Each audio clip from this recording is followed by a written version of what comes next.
Today, I'm excited to jump in because I have some pictures to share with you in a moment.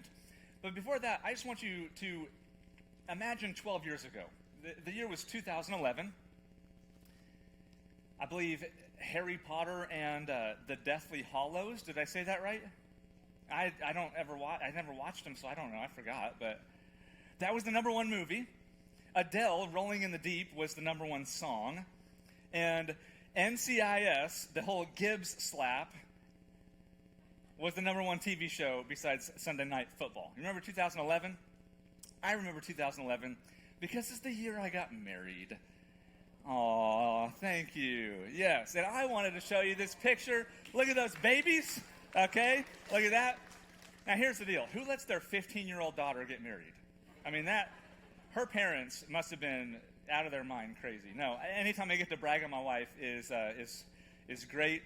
That was 2011 in September. But I thought, why stop with just me? Let's share the love of 12 years ago for our entire staff. You want to see some pictures? All right, we're going to start with Don Hardison, shepherding minister. This was 12 years ago, a mission trip I was on with him. He's right in the middle, the gray shirt. He's there with Jenna, his granddaughter, okay, and Audrey, his granddaughter, and Rodney, his son. Super cool stuff, super cool memory 12 years ago, all right? Let's go to another staff member couple here. Yes, baby had just been born, Jeremy and Jenny. Love it, all right? You ready to see your senior minister? Here's your senior minister 12 years ago. Yes, sir. All right. And Jennifer is usually looking better than him anyway, right? So yeah, that's a good word. All right. Now, before you put this next one up there, I got to say, for the rest of us staff members, it was just like an earlier season of adulthood. But we have two more. We have Luke and we have Melissa. And they weren't adults yet. Like, they were teenagers, younger, and so this is like really rolling back the clock. It's a lot of fun. Let's first of all show Luke. Can you see how serious he is about his new soccer kit? He's like, don't mess with me. I'm about to score 3 goals, or I don't know what he was thinking, but he's looking good. All right, now finally Melissa is having a good time on one of those giant rocking chairs. I think she was in Branson or something, probably at Silver Dollar City. I don't know. But they're having a good time, and we're having a good time today. And humor me for a minute. Roll back the time in your mind to 12 years ago, 2011, for you. Some of you all, I'm looking, weren't alive yet. Some of you all hadn't had kids yet. Just roll back the clock. Just think about 12 years ago, 2011. For some, it's a very pleasant experience. You're like, oh man, my kids were just born. My grandkids were just born. I had just gotten married. I just started my new job. It was awesome. For others, this experience brings some things up. Because 12 years ago was before the divorce. 12 years ago, you still had hair. My dad calls it a cranial cul-de-sac. 12 years ago was before addiction. 12 years ago, there was still a family member at the table. 12 years ago was before the urn is sitting on the mantle. 12 years ago, your kids were still at home. They were still innocent. They hadn't left. Life was totally different. And maybe you're sitting here thinking, 12 years ago, I wish I could just go back to some of that.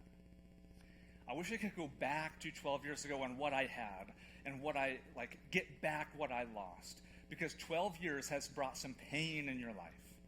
12 years has been a long time. And for some of you, it's fun memories, but for others, there's a lot that's lost. And I want you to hear today, you're not alone in that, because today we're going to open a story in the scriptures and see what God can do with 12 years of pain. Mark chapter 5 is where we're going to be. And if you're asking that question, what is God going to do with my 12 years of asking, my 12 years of pain, my 12 years of struggle, you're going to see that Jesus is still the healer today, and he can still heal. He can still respond to your faith when you step towards him. He can do a lot with that. Mark chapter 5, verse 21 is where we'll start. Let me catch you up on where we've been. This series, Healer, we've spent a lot of time in Mark chapter 4 and 5. Last week we took a break, went to John 9, but we're back in Mark chapter 4 and 5, one of the longest days of Jesus' life. Starts out when he hops in a boat with his disciples at night to cross the Sea of Galilee. And when he does, a mega storm rises up on the sea out of nowhere, scares the disciples out of their mind, and Jesus calms the storm. If you remember, Adam said makes it mega calm. And he shows his power, Jesus, over nature. Well, they land on the shore only to be greeted by a crazy, naked, demon-possessed, cutting himself, screaming at the top of his lungs, demoniac, hanging out in the graves, the tombs. And they're scared again, the disciples. But Jesus casts out the demons and shows his power over the supernatural forces. This is in the middle of the night. This story today, they're crossing over, still the same day, but they're crossing back over the lake, over to Capernaum. And that's where we're going to pick up the story. Jesus demonstrating power yet again. And I want you to hold on to something. As we go through these stories, the most common theme that's just woven, that Mark has woven through this narrative, is fear. And what are you going to do with fear? And I would suggest, when you are faced with your fear, take a step towards Jesus to see what he can do with that fear. Verse 21 starts this way. Jesus got into the boat again, where he went back to the other side of the lake. This is Capernaum. A large crowd gathered around him on the shore. The crowd where the demoniac was said, Jesus, get out of here. We don't want you. You're scary. I don't know what to do with you. The crowd on this side of the shore is waiting for him because they got some things they want Jesus to come do. And he's first met by a local synagogue leader, it says, whose name is Jairus. He arrived, and when he saw Jesus, he fell at his feet. Remember that phrase. Pleading fervently with him, my little daughter is dying. Please come and lay your hands on her so she can live. Now, I don't want to talk a lot about this because this is the story Adam will preach next week. So we're not going to tell a lot about it. Come back next week and hear the conclusion to this great story. Just for now, keep in mind a couple things. Jairus is at the feet of Jesus. Someone else will be at the feet of Jesus in this story. Keep in mind this. Mark is telling this story as part of a sandwich, So he starts out the story with Jairus. He's going to end the story with Jairus. That's the bread. And in the middle, there's other parts of a sandwich. And so we're going to get to that part right now. Now, both stories go together. Just like a sandwich, they flavor each other, the outside and the inside. And you can't read the outside without the inside. You can't read the inside without the outside. I think I said all that right. And they're going to work together. So hold that. Come back next week and finish the story with Jairus. He was interrupted. They're walking.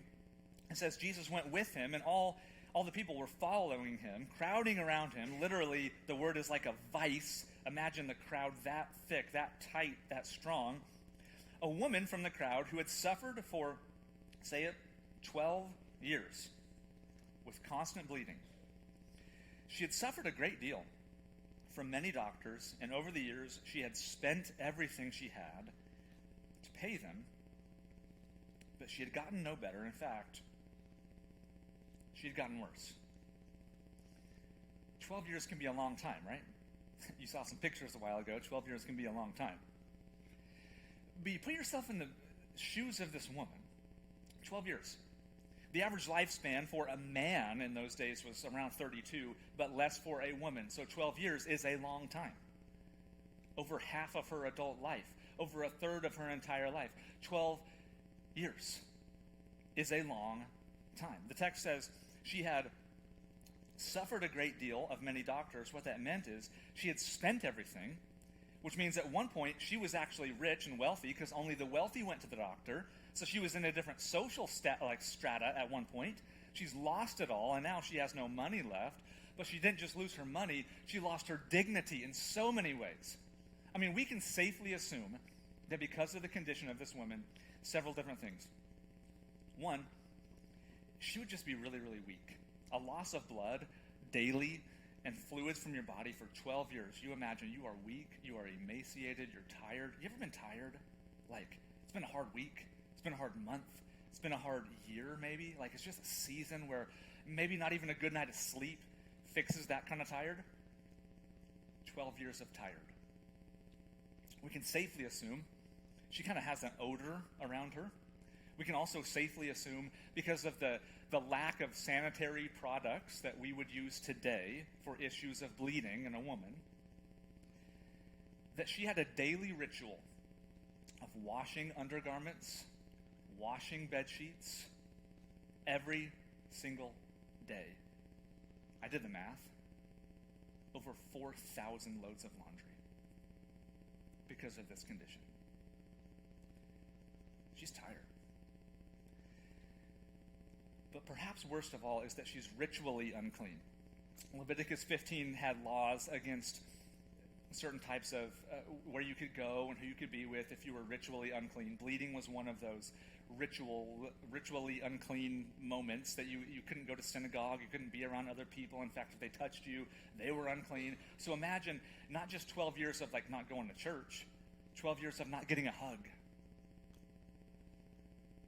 because people didn't want to be unclean. That's her story. And yet amidst that, she is somehow so doggedly hopeful, like I'm hanging on to hope. And I think we can learn from that. She's doggedly hopeful, pushing through this crowd to get to the one who can heal her. Listen to what she does. She had heard about Jesus. So she came up behind him through the crowd and touched his robe. For she thought to herself, if I can just touch his robe, I'll be healed.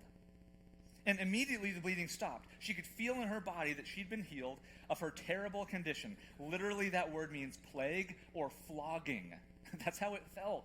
That terrible condition is she felt like she had been flogged for 12 years of her life.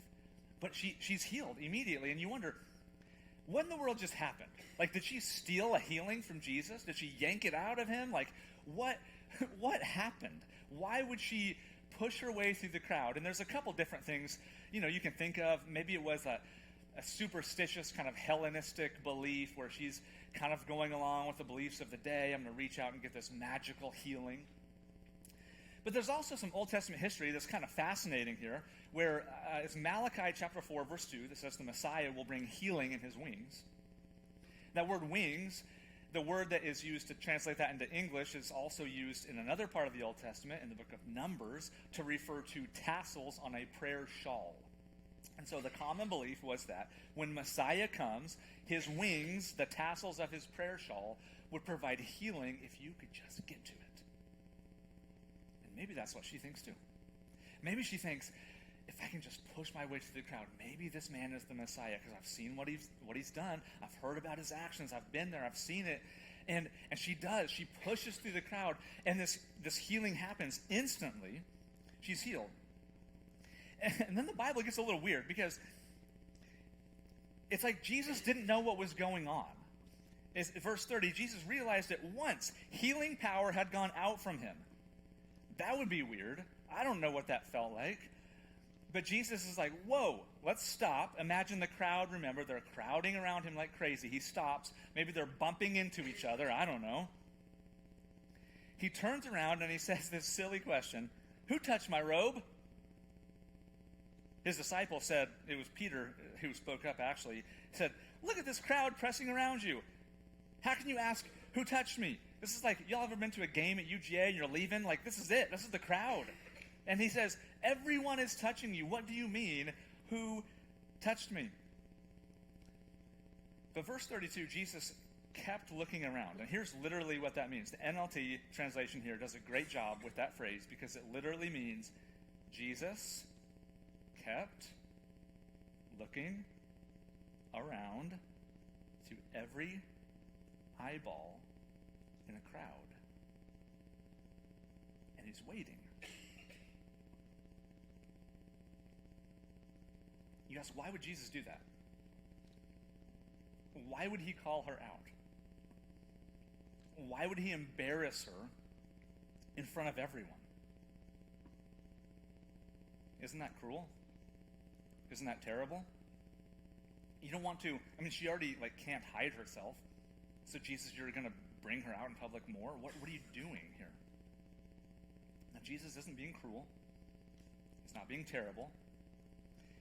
If I know anything about Jesus, I know what he does on purpose. He is very intentional. He is very personal. And this moment with this woman is one of the most incredible interactions one-on-one that you're ever going to see in the Gospels. Jesus took time with people, one at a time, to not miss a moment and listen to how it unfolds. The frightened woman, trembling at the realization of what had happened, she fell to her knees. That's your phrase again. She's at her knees in front of Jesus. She told him everything she had done, literally the whole truth. Don't miss this. He says to her, daughter. Daughter. The only person in all of the Gospels that Jesus calls daughter is this woman. And maybe today you're a daughter, but you never heard that from your dad, or your mom overlooked you, and you're feeling abandoned or overlooked. I want to tell you, like Jesus, he will call you daughter. He looks at you and says, daughter. Maybe you're a son that felt neglected by dad because you were never good enough and you never measured up. Jesus looks at you and says, son, your faith has made you well. Go in peace. Shalom. Your suffering is over. And what Jesus does is this beautiful restoration, not just of her physical healing, not just so that she would know she's healed, but so everybody that day has seen her be healed and knows that she is part of the community again. Jesus is incredibly personal, incredibly powerful.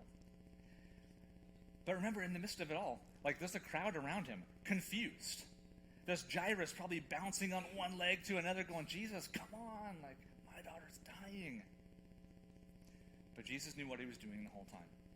And Mark knew what he was doing when he wrote this story. Because this is an incredible scene of a woman and her faith to get to Jesus. Like she had this incredible faith.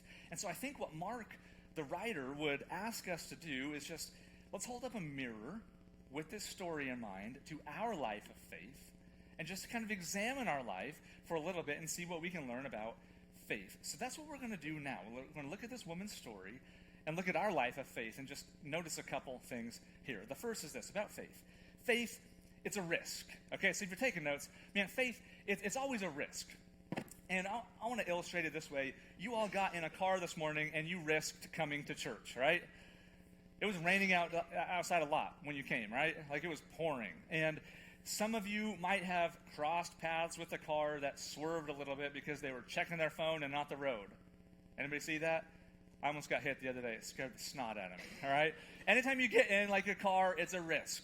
Anytime you step outside this time of year, there's yellow pollen everywhere. It's a risk, all right? UGA fans, for many years it was a risk. But for the last 2 years, that risk paid off, didn't it? There you go. You didn't even bark this service either. They didn't bark at 8:30. So anyway, I tried to give you the moment. It paid off. 2 years running, national champions. But faith is a risk. And you see this woman. She is risking every step of the way. People kind of already know who she is, but she's risking being seen again. She's risking being scoffed at and mocked and made fun of and maybe even pushed down and pushed out again. But she risks it all to get to the one who can help her.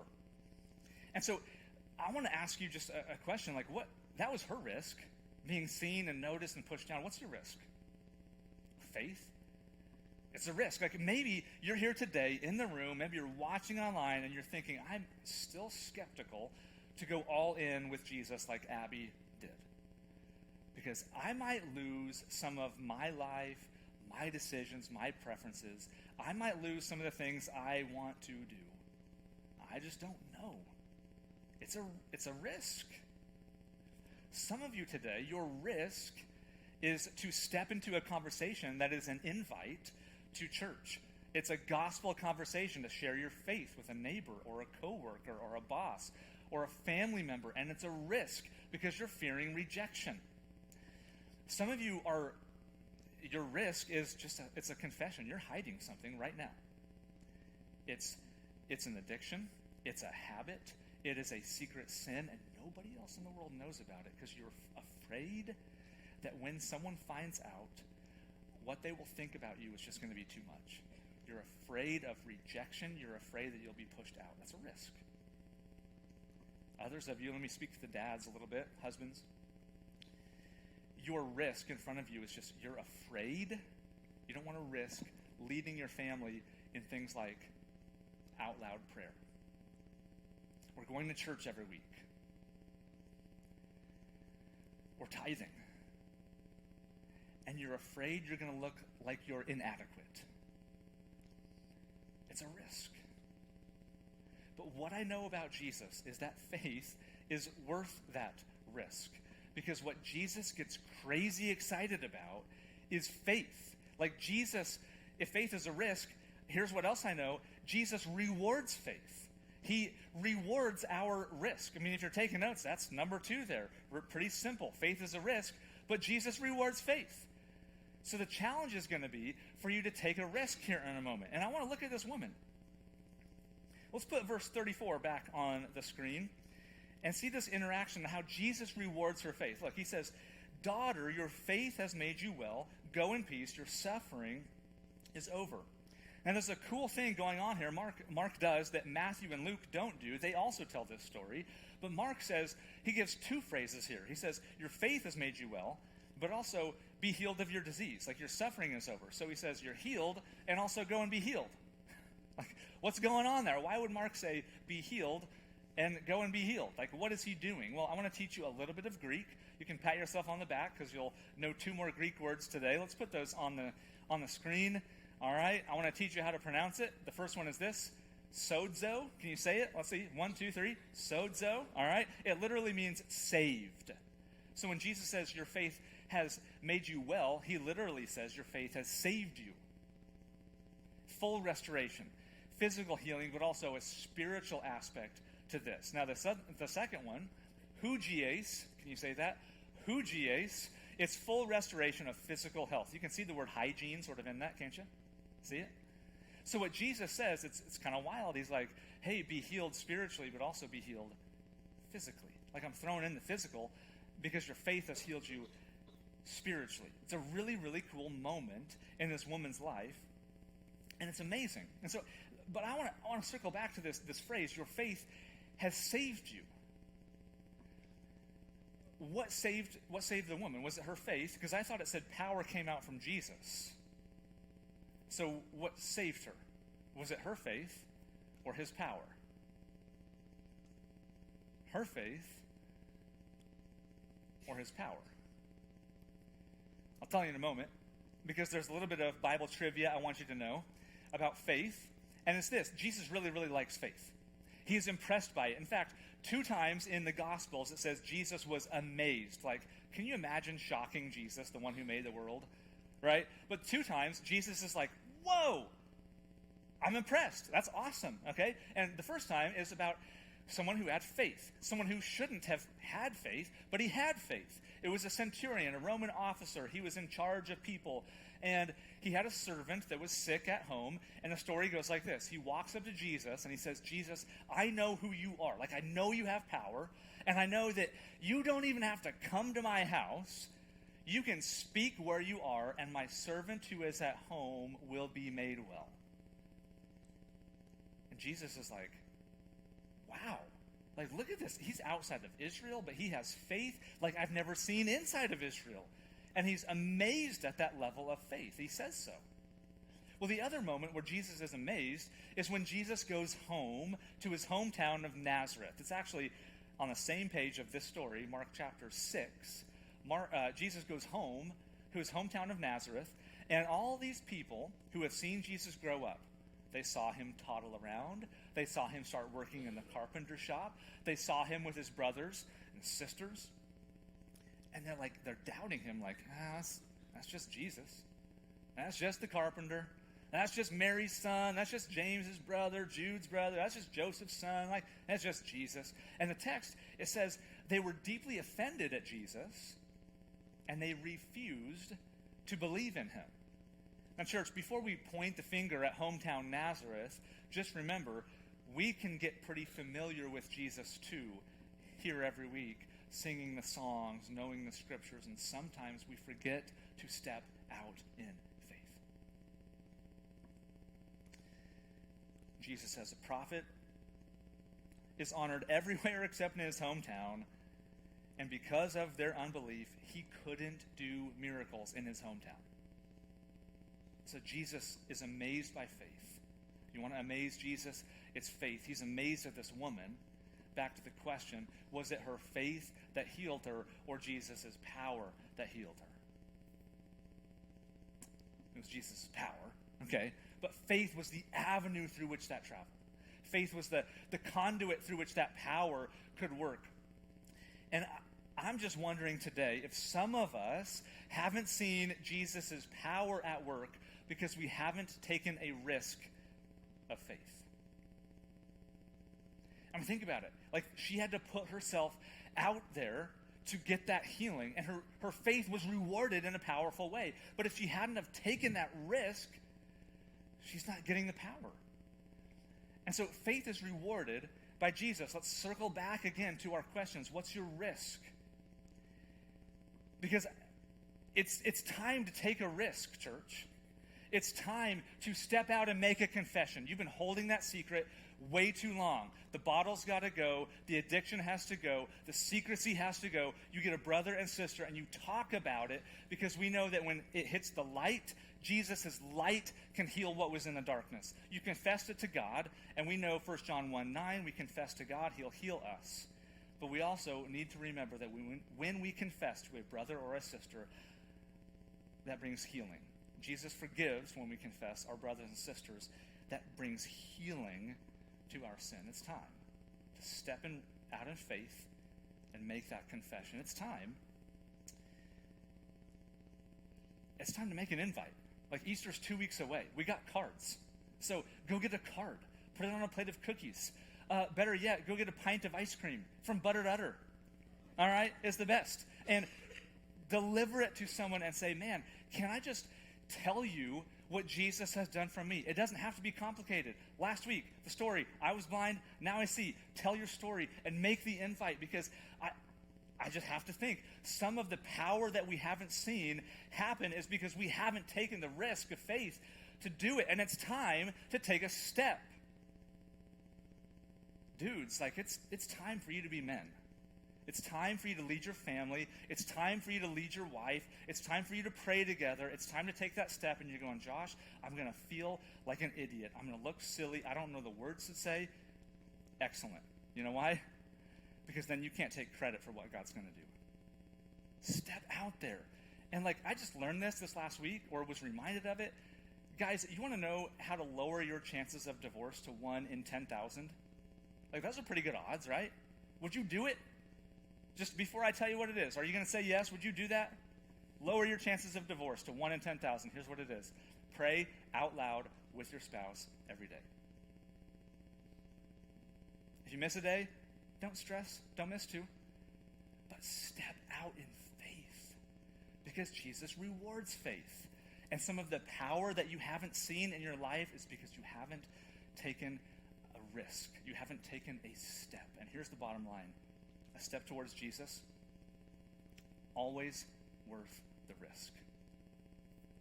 A step towards Jesus is always worth the risk. Here's your challenge this week. We want to challenge you to put legs to this message every single week. It's pretty simple. Take one risk.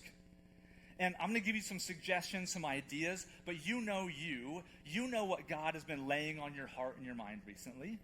You know the person that's been popping into your head a lot. You know the name that keeps coming up. You know the task that just keeps popping up that I should go do that. Like, take a risk. Have a conversation. Make an invite. Restore a relationship. Confess a sin. Take a risk, because Jesus rewards faith. Now, I want to wrap up today with just speaking to a specific group of people today. And that is those of you who are still a little skeptical. You're still sitting in this room or watching online going, Josh, I still don't know about this Jesus thing. Think about this woman. What did she have to lose? Everybody already knew. She had already tried everything else. And remember, it hadn't gotten better, only her life had gotten worse. And so my simple question for you today, you're still questioning Jesus, is just this. What do you have to lose? tried it all else. So step in faith towards Jesus and just see if he'll reach back to you in faith and look at you and say, daughter, or look at you and say, my son, your faith has made you well. Go in peace. Be healed of your suffering. It's time to take a step towards Jesus and see what he'll do. So take your step. It's worth the risk. Father, we thank you for this story. The incredible example of this woman's faith. But God, I want to say thank you even more for the demonstration of Jesus' power. That it doesn't matter what is thrown his way. If it's a storm on a sea, if it's a demoniac, if it's an illness that's lingered for 12 years, or if it's death itself, your power, Jesus, overwhelms everything that is thrown our way. And so my prayer today is that we would step into your power. We would step into faith, that we would risk and put ourselves out there. You've been asking us to do something perhaps for a while, maybe even 12 years. 12 years is a long time. So give us the wisdom today, Lord Jesus, to know the steps to take. And give us the courage to take those steps, even when they are difficult, even when they seem like the crowd around us is going to push us down. And help us to see your hand, Lord Jesus, reaching towards us, restoring us to faith, to life, and to peace. We pray in your name. Amen.